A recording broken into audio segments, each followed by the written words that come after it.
ഒരു കാരണവശാലും ഒരു കസ്റ്റമറെ നമ്മൾ മുൻധാരണ കൂടിയിട്ട് നമ്മൾ അപ്രോച്ച് ചെയ്യരുത്. മുൻധാരണ കൂടിയിട്ട് ഇയാൾ കസ്റ്റമർ സാധനം എടുക്കും, ഇയാൾ എടുക്കൂല, കണ്ടാലേ അറിയാം അയാൾ എടുക്കാൻ ചാൻസ് ഉണ്ട്, അല്ലെ കണ്ടാലേ അറിയാം ഇയാളല്ല അടിപൊളി കസ്റ്റമറാണ്, എന്നിട്ട് എന്ത് ചെയ്യും, അയാൾ ചിലപ്പം ഒരു പീപ്പിൾ വാങ്ങിയിട്ട് പോകും.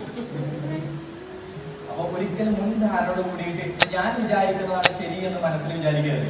ഒരിക്കൽ ഒരു യുവാവ് ഒരു ആൽമരത്തിന്റെ ചുവട്ടിൽ കിടന്ന് വിശ്രമിക്കുകയാണ്.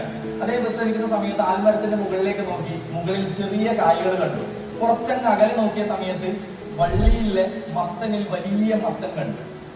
വള്ളികളിൽ വലിയ മത്തൻ കണ്ടു.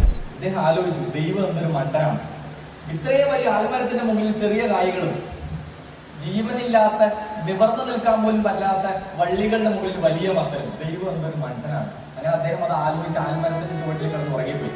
കുറച്ച് സമയത്തിന് ശേഷം ആൽമരത്തിന്റെ കായ വന്ന് അദ്ദേഹത്തിന്റെ നെറ്റിയിൽ വീണപ്പോൾ അദ്ദേഹം ഉയർന്നെഴുന്നേറ്റു.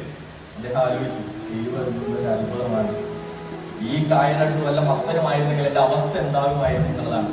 പലപ്പോഴും നമ്മൾ ധരിക്കുന്നത് മാത്രമാണ് ശരി എന്ന് മനസ്സിൽ വിചാരിക്കരുത്. ഞാൻ വിചാരിക്കുന്നത് എന്താണോ അതാണ് ശരിയെന്ന് മനസ്സിൽ വിചാരിക്കരുത്. ലോകത്തിലും അങ്ങനെ ചിന്തിച്ച ഒരാളും വളർന്നിട്ടില്ല. എപ്പോഴും നിങ്ങൾ നിങ്ങളുടെ തെറ്റുകൾ അംഗീകരിക്കാൻ തയ്യാറാവാം, പുതിയ കാര്യങ്ങൾ പഠിക്കാൻ തയ്യാറാവാം, പുതിയ കാര്യങ്ങൾ അഡാപ്റ്റ് ചെയ്യാൻ തയ്യാറാവാം, ഉറപ്പായിട്ട് നിങ്ങൾക്ക് വളർച്ചയുണ്ടാവും.